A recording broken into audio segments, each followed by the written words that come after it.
Right. Good evening, everybody, and welcome to our Monday evening show. It's good to have you all here, and I hope this one finds you well. Don't forget, if you enjoy the content, make sure you like and subscribe and do all the usual stuff to support us on the different platforms, because we're going out on Facebook, YouTube, Getter, Twitter, blah, blah, blah, lots of different channels anyway. So hopefully between them all anyway, you'll see us. And a warm welcome. Thanks, Chris Davis. Carl, all you folks joining, thank you very much for being here. I've got a great guest. He's been on with me before. You'll all recognize him. And I think you'll find the conversation really interesting. Before we get to the topic I want to talk about with our special guest tonight, there's just one thing I wanted to touch on just very briefly. And it's this. In the last couple of weeks, I found myself writing articles about how in Italy, Melania is planning to ban the burqa and the niqab and all face coverings from the public square in Italy. And same's happened in Denmark. And just the other day, if you want to see our Substack where all the stuff is, scan the QR code there and it'll take you straight to Substack. And here's the thing, look. So, I could just read the countries off. That's not just France. It's not just Denmark. It's not just Italy. It's not just Portugal. Across the European, hi Sheila, across the European countries, and we are Europeans. We're not in the EU. Well, we sort of half are. But they're banning these Islamic garbs, right? For various reasons, mostly to do with things like safety and whatnot, but not in the UK. And it just dawned on me, I was thinking to myself today, it's going to take a miracle to ban these face coverings in the UK. Why is that? Why will the UK not do this? I'm going to bring our guest on because I want to talk about this with him as well, because it infuriates me, because the reason I think that we don't want to do it or countenance here is sheer naked cowardice. It's spineless cowardice. That's what it is. We are afraid of that particular demographic, and therefore, because of that, we just can't do anything. Yes, Chris Davies, you're dead right, mate. No chance. Stormer needs the votes. In fact, look, let's bring him in here, because there's lots to chat about here. He's been with me before. Let me introduce the unforgettable Richard Inman. Richard, good evening. David, it's great to be back. It's been too long. I should read your mind. Do you know what? I think we've all been mega busy. There's been loads going on. It's difficult to keep up. It really is difficult to keep up. I mean, since we last kind of did this thing, you were obviously, Richard, very involved in the stewarding of the mega Tommy rally in London there back in September. Time goes by, Richard. September. Well, yeah. So I mean, which was like a momentous event that you were involved in. So I know you've been so busy doing all your different stuff, and I try to pass the idle hour away myself. And as I say, I just find myself, Richard, writing this stuff about, look at the Portuguese have gone and banned it, right? The Italians. Virtually not all European countries, but nearly all European countries have some sort of a ban, Richard, on face coverings, burqas and niqabs. And some of these are fairly liberalish. Denmark is kind of liberalish, but they've still decided no, we have to make a stand here. So, Richard, why? And my view is that there's no way we're going to ban it here in the UK. And I'm not even sure if a reform government gets in, if they would. I know that, to be fair, Sarah Potion has stood and told Stormer that he should ban it. So I don't want to be unfair, but if you take Labour, Conservatives, don't do it, Richard. Why is that? Tell us. Well, I mean, I think you said it in your intro, David. It is 100% cowardice. But here's the thing about it, David. The reality is it's moving deck chairs on the Titanic, because it's a lot more fundamental than banning the burqa. That's one. There's things that could be done overnight that would get rid of the jihadists, that would get rid of the extremists overnight. You ban halal food straight away. You just ban it straight away. Yeah. You start arresting people for polygamy. straight away. You're in a polygamous marriage. The brides get extradited to Pakistan, and the polygamists get put in prison. You really crack down on the grooming gangs, because they're not. Then listen, there's nothing been done. There's a lot of talk, but there's nothing been done. We know there's still grooming going on up and down this country. We know it's happening. It's got worse with the people in the migrant hotels. We know that. The government's even telling us that. So there's things that could be done. Extremist mosques closed down. And I'm a freedom of religion guy, right? You know, we know what that's all about. We know about the Reformation. We know what happens when we clamp down on religion. But I don't see Islam as a religion. I see it as a political, ideological cult. It is not a religion in the traditional sense of the word, like Buddhism or even Hinduism or Sikhism or Christianity or Judaism. It is not like that. It's something completely different. And it's got to be treated in a different way because it is different. And the reality is that none of these so-called political leaders, except I would say there's two. One of them's half Pakistani and the other one's Nick Tenkoni. I would say the only two political leaders in the UK that would do anything about this is Ben Habib and Nick Tenkoni. Nick's got no chance. There's more chance of having a snowball fight in hell than basically Nick Tenkoni becoming prime minister. So to me, we need a leader that will stand up and do something about this stuff, David. And that's where the problem is. There is no leadership in the UK. Look at this that's happening and I know I'm going off on a tangent straight away, but look at this that's happening in Birmingham. This is a threat to national security when you've got an MP in Birmingham who is using all sorts of sniveling excuses to stop Jewish people coming and watching an Israeli football team playing in the second city of our country. And it's all gone. Have you noticed, David? It's all gone quiet. It was all over the news last week. All of a sudden, it's like, you can see the tumbleweed blowing across the western town. Well, I mean, total silence, radio silence. There's a lot of stuff you said there, so let's just tiptoe back through some of that. First of all, of course, you're so right in what you say, and I totally get it that banning burqas and niqabs is not going to in itself do much other than send a signal. But I do agree, Richard, banning halal meat. I mean, one of the biggest articles I've written on Substack was saying it's barbaric. We shouldn't have it in the country. But polygamy, you mentioned polygamy. Did you see, Richard, that the Manchester synagogue attacker guy, he had, did you see 3 wives? 3 wives. And I'm one to contend with having 3. I mean, in one way, he deserves all he got. But is it illegal in the UK? Are you trying to say anyone who had 3 wives would have suicidal tendencies? Is that what you're saying? No wonder he wanted to die. But I mean, no, which he did happily. Death by cop, it was like they used to do it in America, didn't they? Death by cop, Yeah, but the thing is that this guy, he's not the only one. There's a, and Richard, it's like, we talk about, I talk a lot about the importance of defending British values. Well, sorry, polygamy isn't a British value. Chris Davies says Mrs. Vance deserves a medal. I'll tell her you said that, Chris. All our wives deserve medals. Oh yeah, they all do. God love them. But polygamy is not a British value.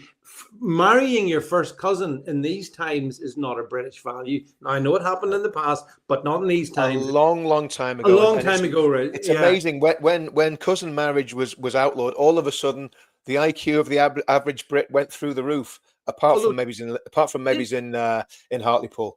Yeah, but did you know that Queen Victoria married her first cousin? Well, they're all like that, them lot, aren't they? That's I'm just saying. The aristocracy is known for being inbred degenerates, aren't they? So I mean, let's get it right. That's the way they kept the power. They married. That's maybe why Charles is so fond of the Islamic faith. It's maybe he fancies a bit of polygamy. He's getting a bit sick of Camilla, and he wants to plough other furrows. I don't know. Well, I just and the final thing before we get on to the main topic, I wanted to mention is just kind of on this theme though. That did you see the story that broke today as well? You mentioned the grooming gangs, Richard, which are kind of everywhere, really. But there's one notable exception where there's been no grooming gangs really found, and that just happens to be the capital. Londonistan, yeah, Richard. And I see people are asking. It's great to see people, asking questions, continuing to ask questions of Sadiq Khan. Just what has he been covering up? And whenever the Conservative leader on the London Council, Susan Hall, who's a nice enough lady, I know Susan. Whenever she's asked him questions about grooming gangs, his response is to say, "Well, what's a grooming gang?"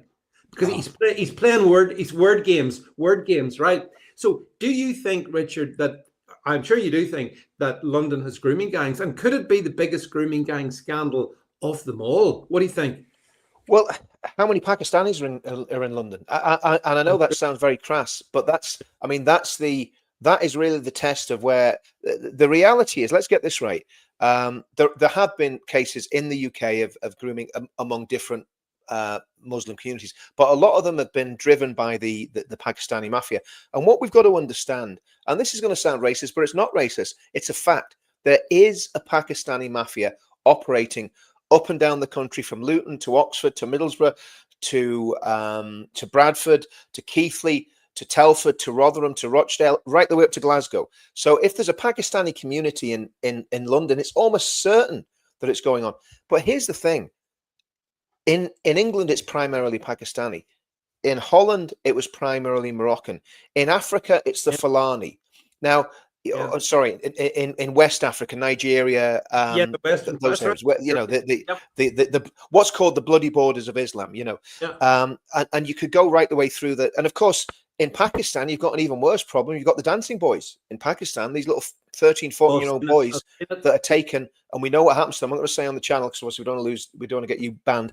But the reality is, there is something deeply sick and twisted in that religion. And we've just got to say that. Now, in England, it seems to be primarily a Pakistani problem, but we know it's happened with Bangladeshis, and we know it's happened with Afghans as well. So let's say a Southeast Asian Muslim problem. That's what it is. But the reality is... it's not really, because, I mean, Indian people don't indulge in this. Well, the Muslims would. Some of the Muslims would. Oh yeah, well that's true. That's true. Because there's a lot. Actually, in India right now, there's a lot of where there's a Muslim majority in India, because some of the states in India are Muslim majorities. Where there's a Muslim majority states in India, there are Hindu girls, Sikh girls, Christian girls in India that are actually getting groomed right now. It's happening where girls are getting taken off, and it's happening in Egypt with the Copts. So the Copts in Egypt, the Christian Copts, are getting taken by Muslim men, groomed, not even groomed, just taken, and I'm not going to say the word on the channel because obviously YouTube's a bit sensitive about the word, but we all know what I'm talking about. So this is happening right the way throughout the Muslim world, and it's happening for specific reasons, and it's because of the Prophet of Islam marrying a 6-year-old and consummating the marriage when she was 9. The idea of war booty, where women from different religious backgrounds can be taken as sex slaves, and so on and so on and so forth. So this is endemic in Islam, and but so it must be happening in London. It's happening in London. But and the final thing to be said on this, and then we're going to move on, is that you mentioned women there. Like, women and girls are most often the victims of this depravity, and we see this, and we've seen it, and you and I have talked to. I mean, we've been involved in this issue for good few years now, so we know pretty much a lot about it. But the thing that still bothers me is that when you read about the absolute horrors that are visited upon these young, usually teenage girls in particular, by these gangs, these rape gangs, and then there's a silence that comes from a big chunk of the feministas. They've nothing to say on it. Loads of them they're very quick to and like, they're betraying their own sex, their own gender, their own people. I mean, I find it horrific. What do you think about that betrayal? Cowards, absolute cowards. It's disgusting. The feminazis are absolutely disgusting. They'll, and quite rightly, they'll go on about Me Too and this, that, and the other. Anyone that is treating women in that way absolutely needs to be condemned, whatever race or religious background they're from. But because it's coming from an ethnic minority that is perceived to be on the hierarchy of the grievance hierarchy is right at the, up at the top of the grievance hierarchy.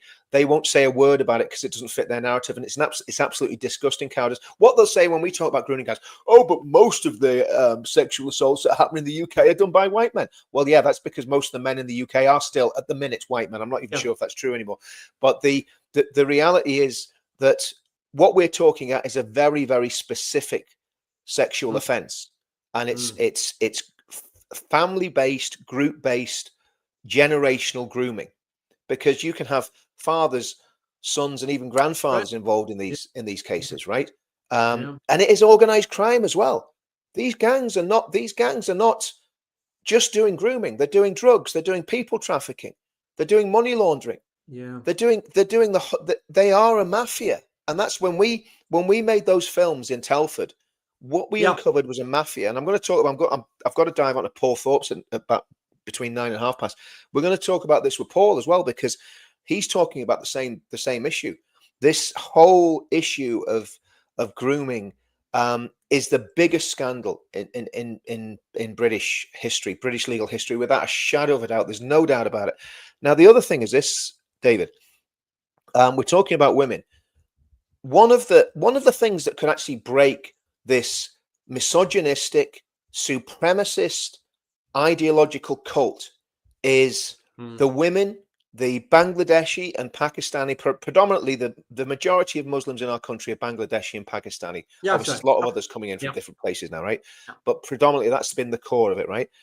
If those women were emancipated and the polygamous marriages were dissolved and those women were set free and were educated and realized the rights that they have, that would completely destroy this vile, disgusting, misogynistic cult, because the men are controlling them with violence, with intimidation, with fear.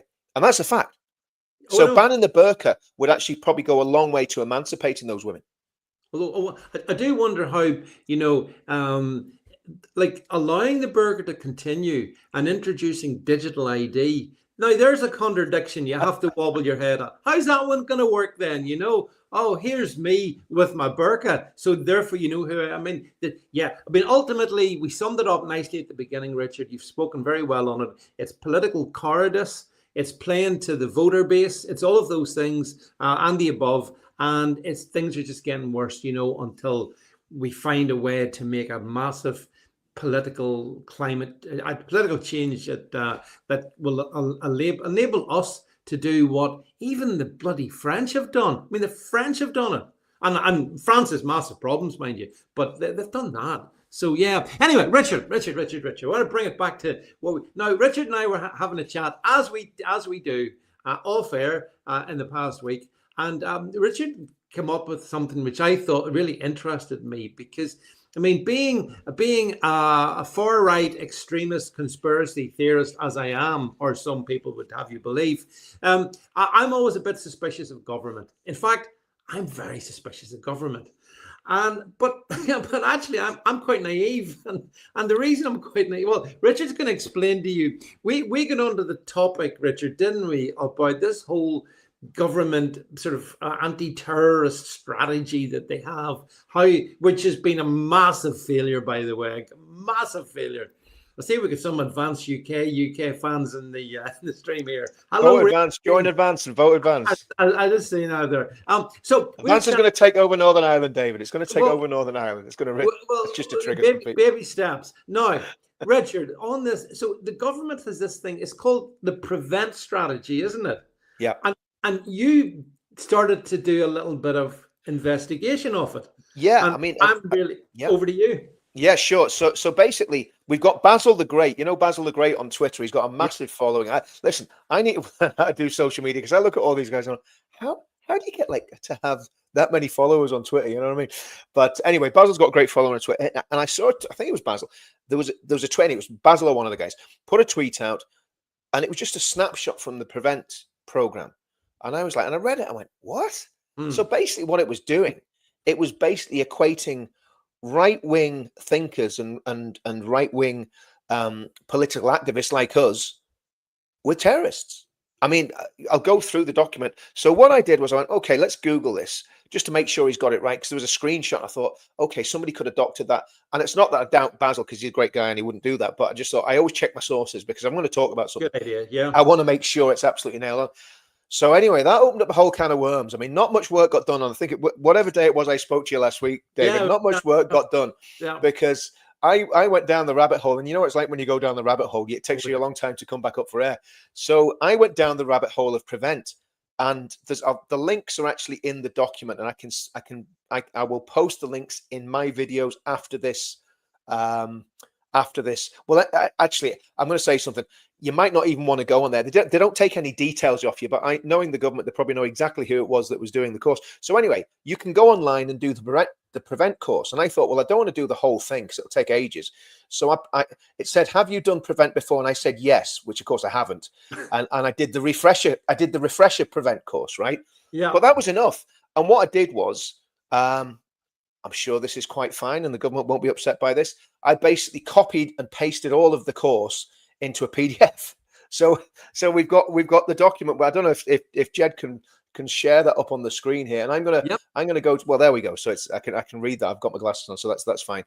So basically, this is where it gets straight away. This is where it gets sinister. Okay.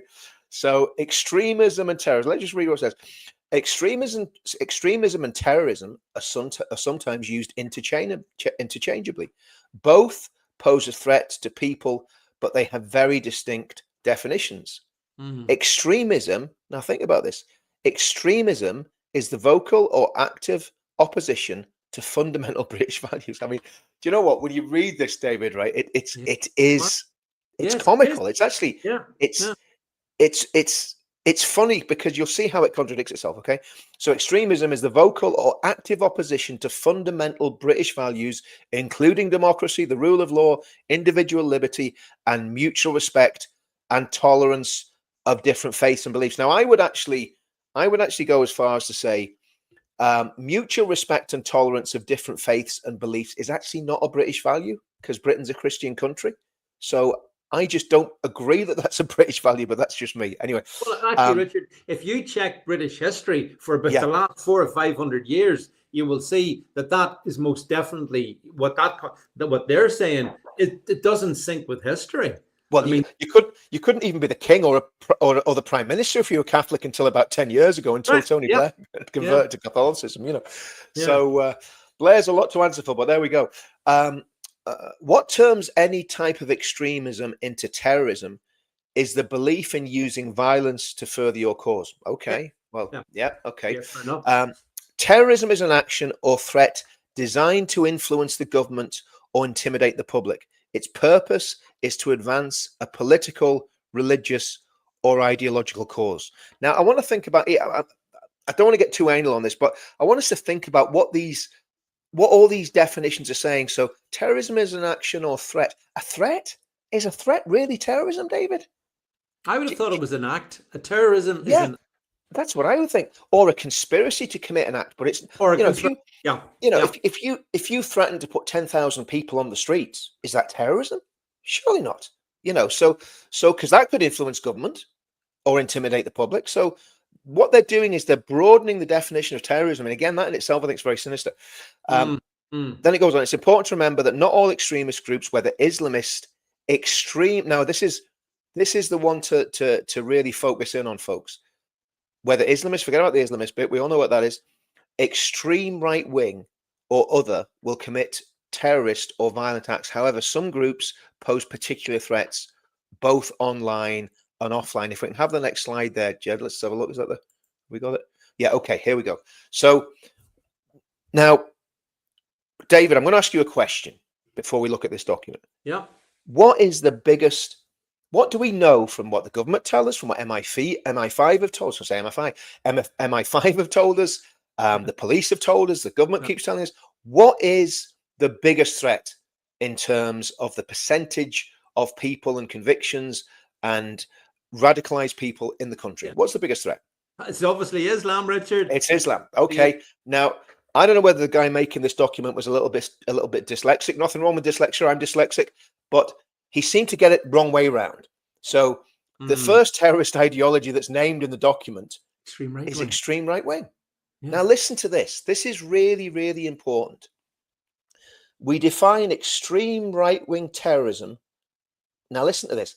As the active, okay, yes, terrorist activity is bad. We totally get that. And we condemn that totally. The active or vocal support of ideologies that advocate discrimination. Okay. So advocating for discrimination is wrong, but is it terrorism? I see. I would even be more fundamental than that.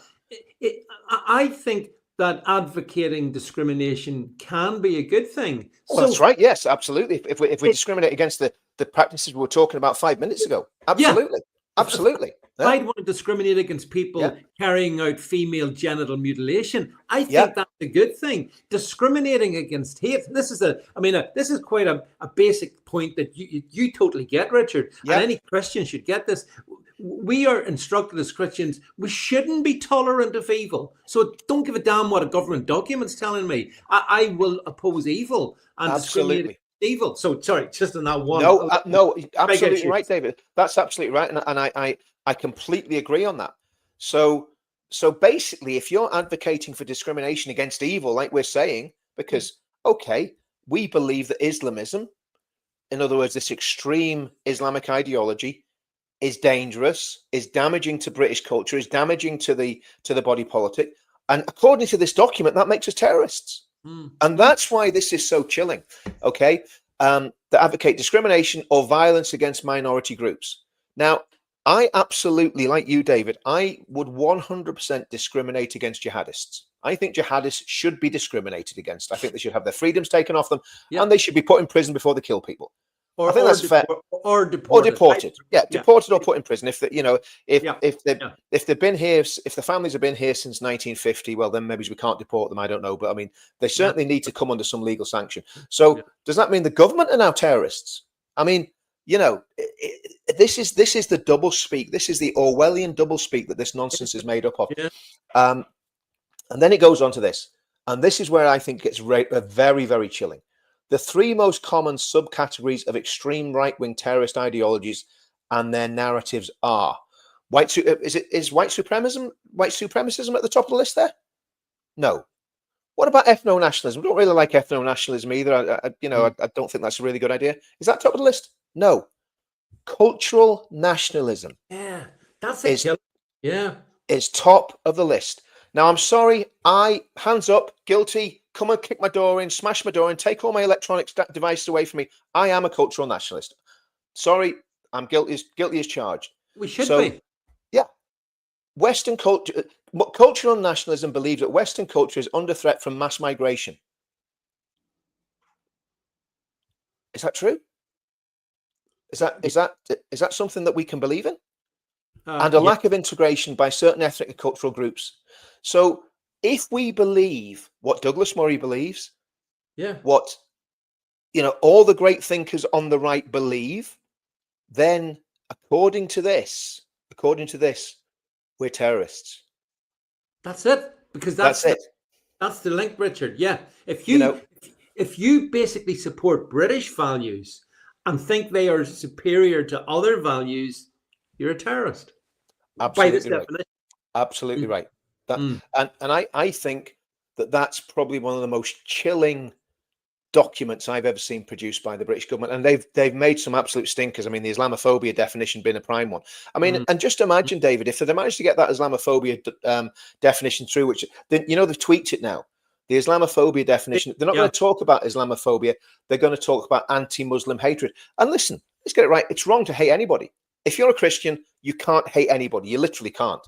You can hate the ideology, but you can't hate the person. So if the definition is it's wrong to hate Muslims, well, I'm fine with that. It's wrong to hate everybody. It's wrong to hate anybody. It's wrong to hate Catholics. It's wrong to hate Buddhists. It's wrong to hate Jews. Any hate based on a religious ideology is wrong. But we must still have the right to hate evil. And I believe the ideology behind that religion is evil, satanic even, without a shadow of a doubt. So this is where we're at, David. And I'm looking at that. And then you go down and white ethno-nationalism, white supremacism. But they know that the vast majority of patriotic people in this country are what would be called cultural nationalists. So they have got a catch-all there where they can destroy people's lives, destroy people's careers. I've had this happen to me. The biggest agency in my industry cancelled me after the demo in October last year. Cost me thousands of pounds. They cancelled me because they didn't agree with my values. And there's not a thing you can do about it. No. And that, but Richard, I'm looking at those three categories, and like, there's no doubt about it. It's an outrage to suggest that cultural nationalism, which it almost defines the country. I mean, you actually, it's desirable to have cultural nationalism, but that can lead to, it can be seen as extreme right wing. And then the other two categories there you mentioned, or that mentions, white, the ethno nationalists. I mean, the ethno nationalists aren't my cup of tea, but I think some of them are driven into ethno nationalism because they see how badly they are treated for their cultural nationalism, and I sort of feel a wee bit bad for them. Although, having said that, the groups that you and I have been in London, and the Tommy things, I mean, there's been people of all skill. I mean, all different skin colors. The one thing they have in common is, like us, Richard, a pride, and love of our country. So I don't. That's why I don't go into the ethno nationalism. I don't go into the ethno nationalism, but like you say, I actually do understand it. I understand the idea that, look, I'm an Englishman, right? And you're an Ulsterman. Yep. My wife's an Ulster woman. My children are half English, half Ulsterish, or whatever you want to call it. But the reality is, my family's blood is in the soil in England, or in the fields of France, or anywhere that wars happened for the past 400 or 500 years. I am ethnically English, right? Of course, yeah. Now, I don't wear that as a badge. I'm very proud of being English. I don't discriminate against people who aren't white English.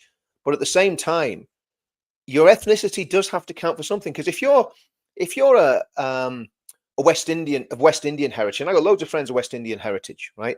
One of my best friends in the movement is from West Indian stock. But here's the thing, right? You're allowed to be proud of that. You're allowed to be proud of your Afro-Caribbean heritage, right? That that maybe your family suffered slavery and all the rest of it, and you've come from that stock and you came to rebuild Britain after the Second World War. Great. You can be proud of that. But as Englishmen and Ulstermen, and I think this is where I don't want to go down the sectarian road, but it is actually quite valid. The loyalists and unionists in Northern Ireland, you've seen all this nonsense that's going on about the United Ireland. I don't want to go down that rabbit hole, but but the reality is, since the Troubles, the back end of the Troubles, loyalists and unionists were made to feel like it was all their fault. And there was a massive PR campaign, the BBC, Belfast Telegraph, Irish News, all the great and the good commentators pitched this, that it was basically an Ulsterman's fault that the Troubles happened, right? It was all our fault, bigotry, gerrymandering, blah blah blah, all the usual nonsense, right? And that it gave an excuse for the mass murder of people carried out by the IRA. And it's exactly the same as what's happened with the English. The English have been made to feel that they are guilty of everything. Now, this doesn't happen to the Scottish. The Scottish are not made to feel guilty. No. The Welsh, not really. The Irish, definitely not. But the Ulsterman and the Englishman is made to feel everything is our fault. And I think that's reprehensible. And it is a form of racism, and it's a form of bigotry. And it's a form of racism and bigotry. Well, I suppose you call it bigotry more than racism. The white middle class in England are more bigoted against the white English working class than anybody else. That's a good point. The great chattering. And that's what gives them the temerity to produce documents like this, and to expect us to, what they're doing, what the government's doing there is declaring war on the British working class in that document. That's what they're doing, David. And I think the British white working class, and it's reprehensible, and it's wrong, and it's evil. And we had a laugh about it when I went through the Prevent course. We'll not go much into any more document, because there's no point. Just be reading reams and reams of the same old. But it is very, very chilling, because that's what they think of us.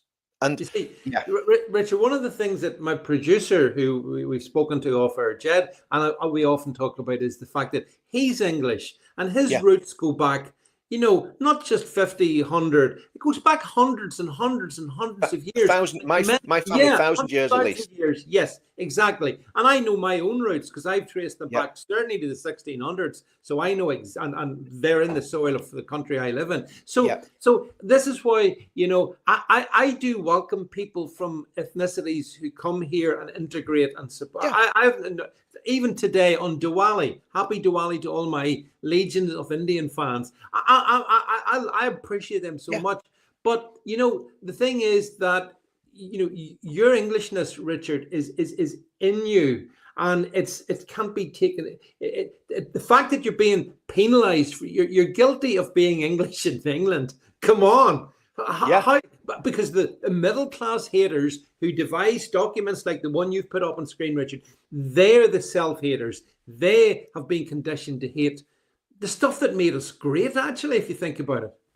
I mean, I would say the United Kingdom, because I would love to. Do you know what? I'd like to see United Ireland, David. I'd love to see Ireland join back to the mothership and become part of the United Kingdom again. I think that'd be a great thing. I think it'd be great if we just took because the reality is we're just cousins who are separated by a silly sectarian squabble, But the reality is that you should be proud to be an Ulsterman, Oh, yeah. because if you look at the sacrifice that Ulstermen made in the First and Second World War, not just the First World War, that's well documented, but in the Second World War as well. You look at people like Paddy Blair Main and look at what that man did, and all the men that fought alongside him. Proud Ulsterman.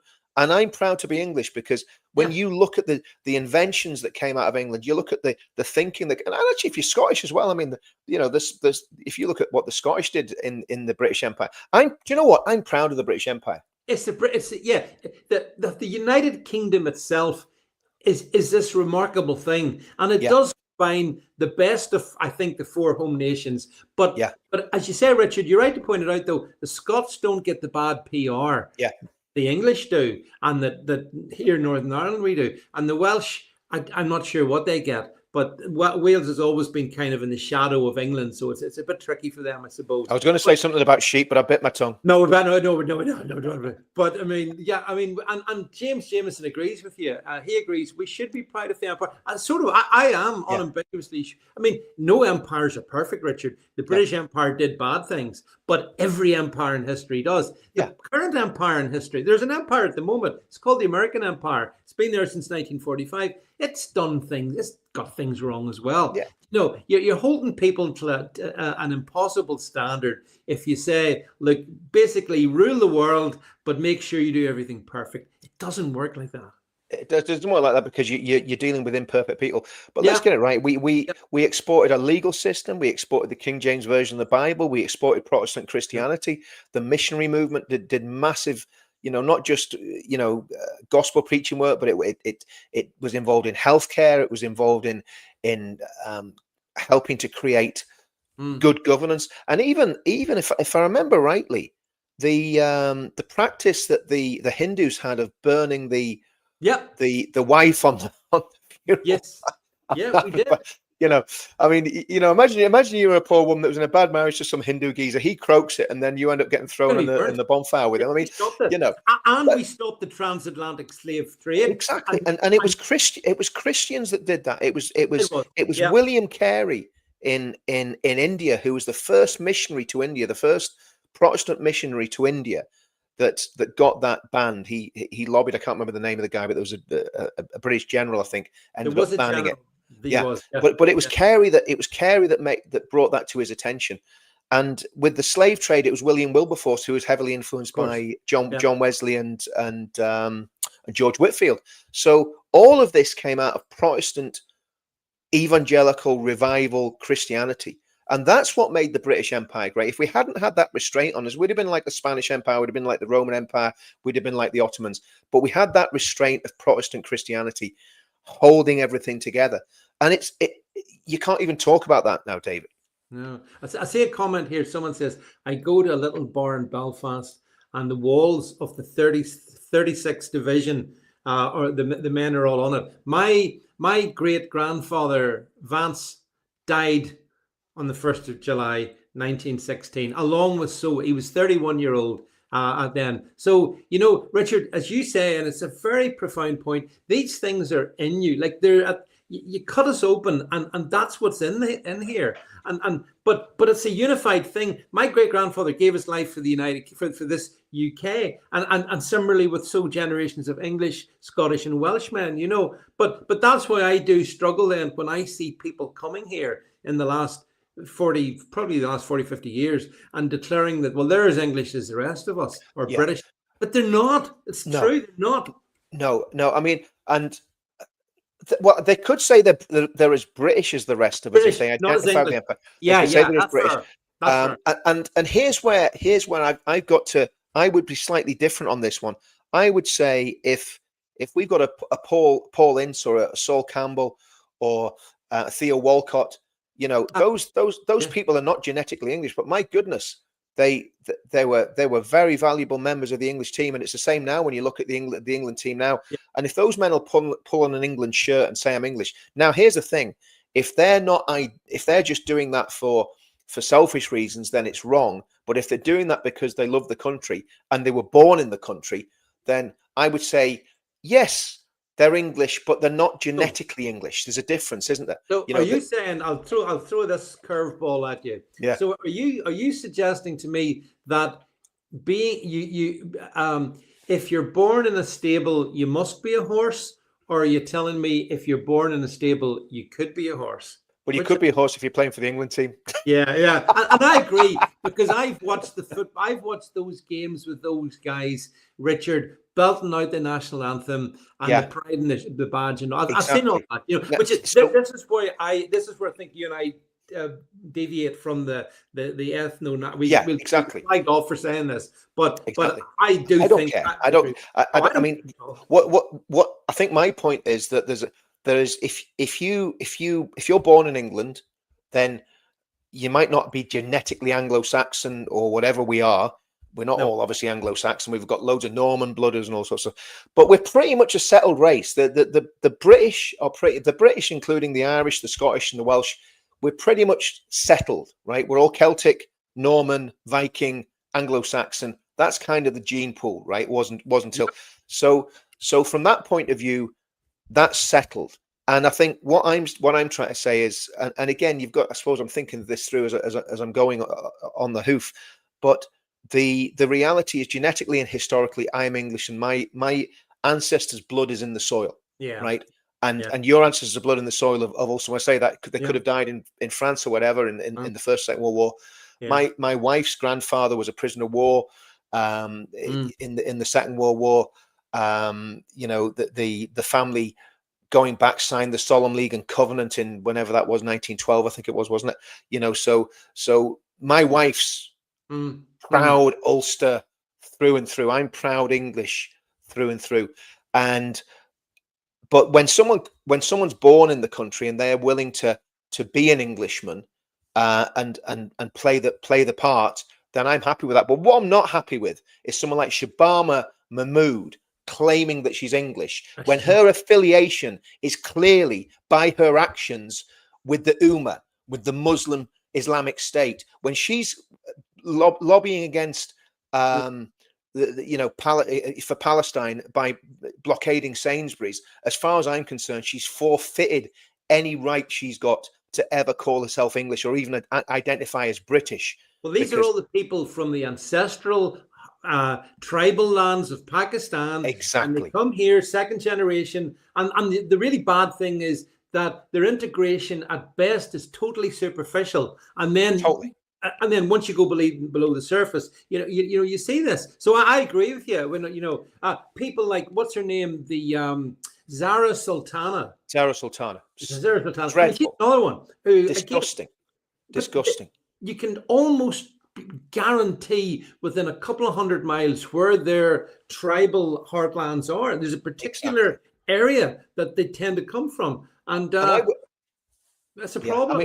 Because it's a problem, Richard, because they're asserting themselves, and no one calls them terrorists, but you assert your Britishness, your cultural Britishness, as per what you've shown earlier. And well, you could be. That's extremist ideology. Yeah.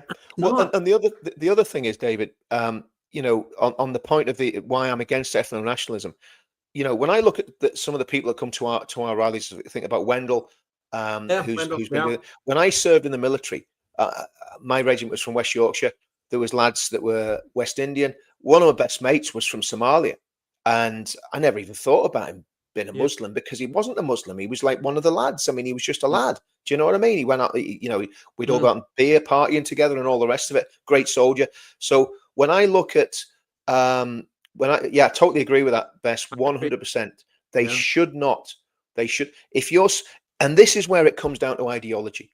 And you know, if you look at most West Indian people, they're exactly like us, David. Do you know what I mm. mean? They're exactly the same as Well, us. They yeah, they think the same. They talk the same with the same sense of humor, with the same sort of banter.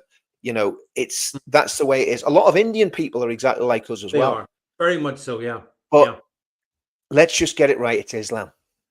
Let's just be yeah. now, not every Muslim, but on the No, whole, no. that's where the problems are coming from.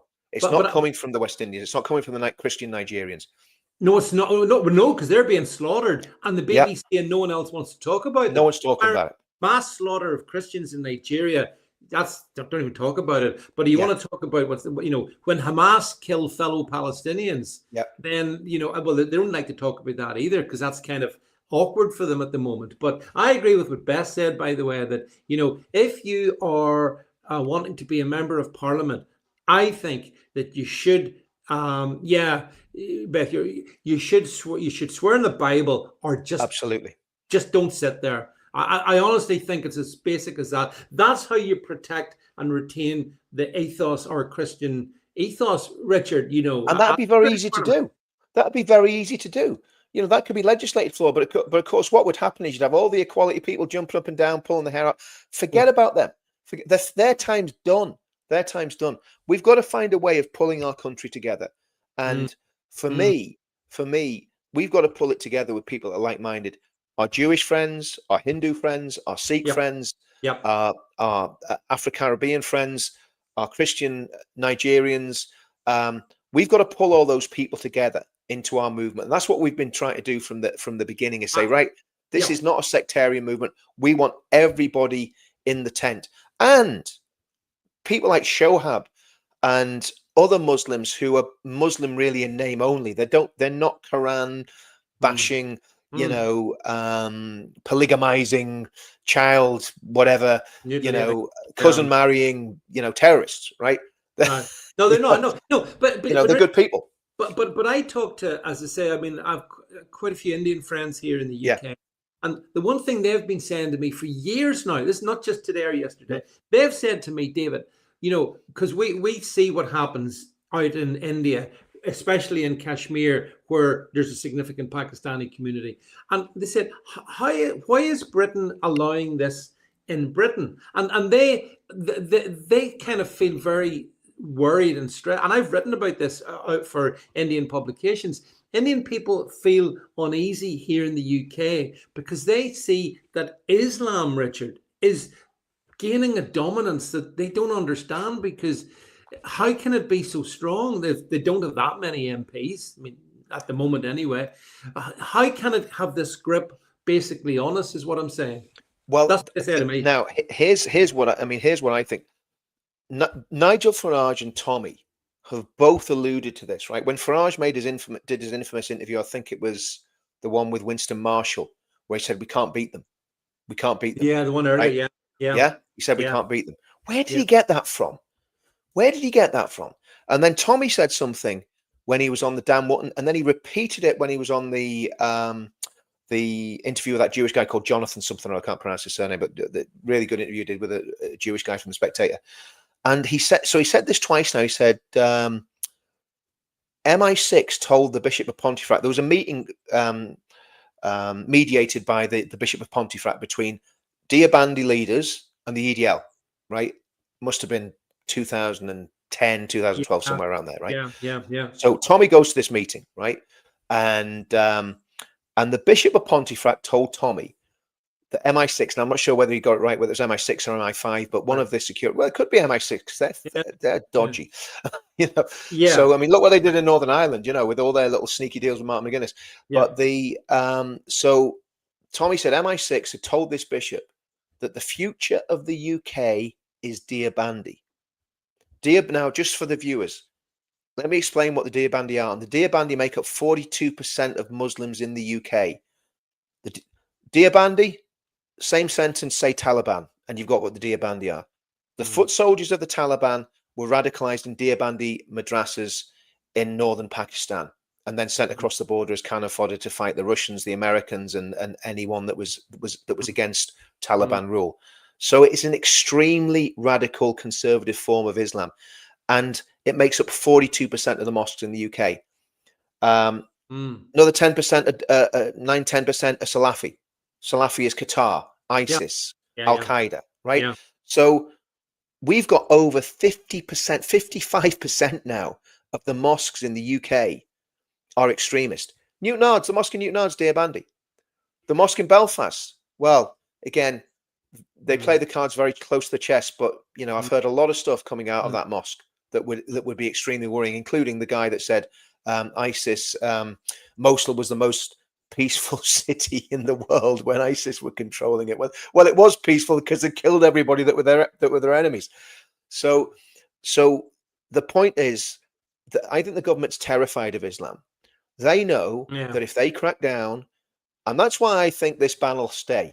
I think this ban will hold. Right? I don't think the government's going to overrule this ban. They say it's independence of the policing board. That's why all this fuss has been made over this minor aggro that happened in Tel Aviv. The Birmingham ban. You think it's going to? Yeah. Do you? I think they'll hold it. I think the ban will stay. I think they will keep that ban, and it'll be a shameful day for the UK. I hope to goodness that I'm wrong, but I think that. Yeah. I think the Muslim communities all over the country will explode if that goes ahead, and police officers are brought in and they're cracking Pakistani skulls in Birmingham. The whole of the country will go up, and I think the state knows that. So I think what we've got to do, we've got to go there in numbers ourselves and have a peaceful protest outside the stadium, standing in solidarity with our Jewish friends and neighbours. Well, I saw Tommy on his current grand tour of Israel with his Maccabee he got their shirt on, didn't he? But having said that, you know, I mean, it's absolutely disgraceful. The decision was made, obviously, in the first place. Horrible decision. Did you see the media's been playing up the fact that at the weekend? That's what I was saying. Did you see the weekend? The Maccabee Tel Aviv. There was a football game, and there was a bit of hooliganism. Yeah. And that proves that they shouldn't let them into the UK, apparently. Did you see? What do you think of that? It's disgusting. It's absolutely disgusting. And of course, Ayub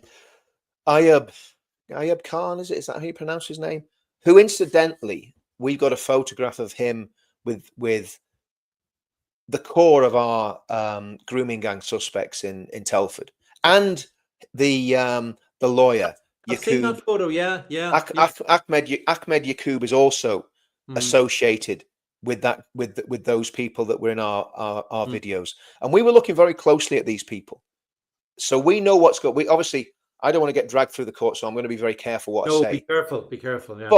But all I'm saying is we know that they're known associates of those people, or they've certainly been photographed with them. Well, Yaqub actually worked with two of the people that we were investigating during those documentaries. So that's all I need to say on that. But the question is, David, how deep does that rot go? How deep does that rot go? So if these Islamists are also associated with the grooming gangs and the Pakistani mafia, that means at the flick of a switch, they can turn violence on anytime they want. But it does. I mean, and that's why the government's terrified. And then you factor into that. Yeah, I'm really interested in the fact that you're predicting that, because in my mind I thought, well, Stormers made a song of a dance, a bit of a song and a dance, and a few others have said it as well. So is Labour going to basically give the Birmingham police whatever resources they need so they can police it? Do you think they're going to keep the ban and they won't actually? I think they'll keep the ban. I think they'll kick the can down the road. That's it. And so I think what we've got to do is I think we've got to put 10,000 people into Birmingham. 10,000 patriots into Birmingham, standing up for the Jewish people and standing up against anti-Semitism. That's what I think we've got to do. Can you imagine what it must be like to live in Birmingham and be Jewish? Well, absolutely. Like this is the whole thing. This is the whole thing, David. This is so sinister. I mean, have people forgotten what happened in the Holocaust? You know, this is how it all happened. This is it. It's like a rerun of 1930s Germany, except it's happening in England. Do you know, and as an Englishman, as a proud Englishman, I'm horrified. And I want these Islamists arrested and deported. I want all of these jihadi lawyers arrested and I want them all gone. I don't want them in my country anymore because I'm sick of them. If we don't deal with it, I saw a very trusted Jewish friend of mine yesterday, I think it was, or today, saying that just about every other Jewish person in the UK is currently thinking about, do we leave? We probably need to go out. Like that's incredible. That would be something we haven't seen in in centuries. But Cromwell brought the Jews back to England. Brought them back. He did. Oliver Cromwell, and he did it for religious reasons. Again, he did it because John Owen, another Puritan, said the Jews are God's people. God is going to save them at the end of time. We need to look after the Jews to hasten the millennium. They brought them back to England because they believed that the Jews were a part of biblical prophecy, which of course I believe that 100% as well. I've studied it for years. So the reality is what we're doing is we're getting rid of talented actors, lawyers, doctors, scientists, engineers, successful businessmen, people who have contributed immeasurably to society. And we're replacing them with Abdul, Muhammad and Aisha from Kashmir and the Northwest frontier. And I'm sorry, that's not a good deal. You know, that's not a good deal for me. Oh, not just them, but also Palestinians. We'll be getting some of these Palestinian wretches from the Gaza Strip. We don't want any. None of them welcome. No, I don't want a single Palestinian in my country. No, don't want any of them. They're crazy people. Although there's a really good point I just saw somebody make, and it's this, Richard, as well, that apparently the international football teams, or English team, for example, is taking the knee. They're going to take the knee again to racism. And there it is. A good point. And why are footballers taking the knee against racism, yet some people are banning people from a different country using safety concerns to hide? He's right. I mean, that is such a bloody irony that couldn't make incredible. It up. I mean, Gary Neville. Where's Gary Neville now? Where's Gary Neville? Come on, Gary. This is. Come on, son. This is you never shone as an England player, but this is your chance to shine now, Gary. Let's have it. Let's have you taking a stand for our Jewish neighbours, because they're being discriminated against by some savages that shouldn't even be in this country. I'm so angry about this, David. You've been in those huge crowds in London at the Tory rallies, and I've been in some of them myself. And the thing I love, probably the thing I like most was all the flags, the Union flags, the Northern Ireland flags, Scottish flags, Irish flags, the Irish flag. Yeah, but I love that, and I'm wondering, how can it be that Gary Neville takes a pride in the fact that according to him, none of the building projects he's done in Manchester has a flag on them. He basically seems to suggest that the Union flag, the Union Jack, is racist. Like, how far gone do you have to be, Richard? Do you know what? Is it any wonder that these players, I mean, the only player out of that lot that played at the time that Neville was playing, that really played for the shirt, in my opinion, was possibly Rooney, but he was a bit hot-headed. But Beckham, right? Beckham played his heart out. Every single match, he played his heart out. See, the rest of them just shows why they never won anything, because they were treacherous, treasonous little dogs. And that's all they were. They were more interested in club than country. So Gary Neville can sling his hook as far as I can say. He can clear off when we deport all the rest of them. Just what is it with people being called Gary in footballers? Because I thought Gary Lineker was the worst. I mean, he said over the years, he and I have a ding-dongs on social media. So I thought Gary Lineker was the worst. But then comes along this absolute clown. And not only that, but I mean, he's based in Manchester, and this synagogue attack was in Manchester, and he showed like zero. He couldn't talk about reading the room, Richard. He couldn't read anything. Guy's so stupid. Yeah, I yeah, mean, the thing is about footballers, David. I mean, the truth of the matter is, yeah, a lot of them come from working class backgrounds. I'm sure Gary Neville's from quite humble beginnings. But listen, as soon as they get to the club and they show talent, he was a great footballer. You can't knock him. But the reality is, as soon as they get to the club and they're showing great talent, they are treated like little pampered princes right the way through their careers until they're about 40 years old. They're earning mega bucks. They can have anything they want. Nobody's ever questioning them. It's like Paul Thorpe said it. He says, "Do you know what they're like?" He says, "These footballers, they're like really good-looking women. They never have a difficulty in life. They're just treated like yeah. something special all the time." And it's true. That's what these people are like, pampered princesses. It's embarrassing.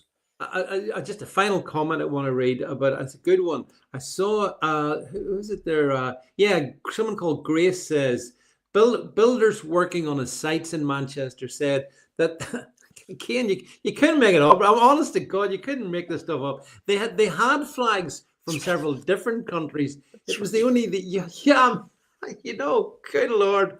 That's what do you say? Other than that, what a contemptible human being Gary. Oh, I think he got a bit of a backlash for it, so that was good. But I mean, but you know what, David? We need to get power with, the only way there's two ways we're going to do this, right? One is a spiritual awakening and revival, right? And yeah, I genuinely believe that, because that changes everything. Because mm, abortion laws, euthanasia, all yeah, that stuff would go. If there was a Christian revival in the country, people would be voting on those grounds, and a lot of Muslims would get converted and would get set free. And that's what we need to be looking for.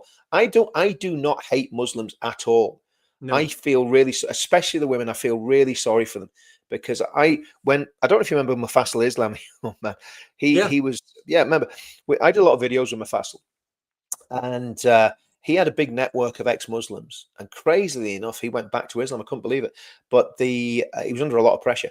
But the reality is, he had a lot of Muslim women that were coming out and telling their stories of what happened to them in the mosque, what happened to them in yeah, the family home, yeah, and it was from them being wee kids. They were abused and mm, all sorts of dreadful things done to them and treated just like second class citizens right the way through. And I think that's the key. If we see a genuine Christian revival, a lot of these Christian women get set free, Muslim women get set free and become Christians, that would make a massive difference. Because otherwise, I can't see anything but conflict. I cannot see anything ahead of us but conflict. Because even if we get a right wing government that decides to start deporting people, do you think they're going to go quietly? Do hmm you think they're just going to go, okay, yeah, that's fine? There's going to be mayhem. It's going to be what's happening in America with Trump, except 100 times worse. So, but it has to be done. It has to be done. it does have to be done. And actually, one of the simplest things that we could achieve it is something you mentioned at the very beginning almost was that if you banned halal, what are they going to do then? I mean, we're Yeah, not we're not saying you're not welcome here. We're just saying, us British look after our animals, and we're not going through that form of non-stun slaughter. We're not going to yeah. tolerate it. So there's different ways to skin the cat, but There's more than the yeah. point about it is the cat has got to 9 o'clock, and I know you've got to get. In fact, we're past 9 o'clock. You've got to go over. You want over to join with Paul. So, Joining Paul. Richard, Yeah. so listen. Fascinating, Richard. I mean, this whole conversation we've had tonight really highlighting that the government itself, through elements within the Prevent program, does seem to be demonizing just proud, patriotic British people. The millions that you were with there last month in London, and Probably 70% of the population are now considered to be terrorists. yeah, yeah. And actually, it seems to me that the real enablers are the people in the government, in the civil service, in Whitehall, writing They all this. have to go. They all They have to go. go root and Root and branch branch. from is the And only way we do it. and that's Yeah, where we do need a political. We need a spiritual answer and we need a political answer. we do. Because We do. what the spiritual answer will do, and I suppose close on a positive note, the spiritual answer will basically check any extremism on our side, because it's very easy when you see horrendous things happening to react, as happened in Northern Ireland. Violence begets a violent reaction. Yeah, We it don't does. want that. We want a peaceful. We want all this to be done as peacefully as possible. There will be difficulties without a shadow of a doubt, but so we need a spiritual answer, which will hopefully energize people to go, okay, Christianity is the way to go. A Christian government, a government with Christian ethics is what we need. and then you have to find out how to get to that destination. And I think that's what I'm hoping for, David, because otherwise the what could happen is just make Northern Ireland look like a tea pie. I take, and again, to finish on a positive note, and I endorse all of that. I think if I look across the water, the Atlantic to the States, and I see the kind of ethos that's come in with this Trump regime, sort of this 2.0. It does. I mean, and there is a kind of Christian revival. There's more young people going to churches. After the killing of the public execution of Charlie Kirk, that's just strengthened faith. So in faith, as you know, Richard, everything's possible. So that's why it's not we're not preaching a gospel of despair, but we're just, but we are pointing out, and we're right to point out, and you've done a great job tonight, that we have to shine a light on some of the things that are going on that are only going to make things more dark, and we have to stop that. Right, Richard. Brilliant. Time goes too fast. Thanks for coming on the show. Good to see you. I'm sure we'll be speaking soon. Absolutely. That's Richard and myself for tonight. I'll be back Thursday night in my usual live. See you then, folks. See you soon, folks. See you soon. Bye now. Bye-bye.